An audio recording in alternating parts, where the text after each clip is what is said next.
Okay, hello everyone.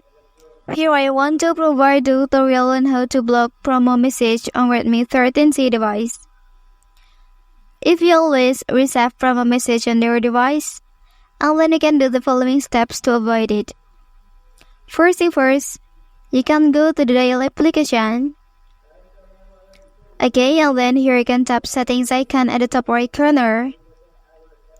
After that, here you can choose block list options. And then make sure it is active like this. And then here you can tap SMS block list. And then click this option, message from strangers. And then select block.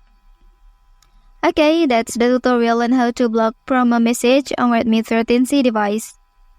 If you are helped by this video, don't forget to like and subscribe to get other information from this channel. Thank you.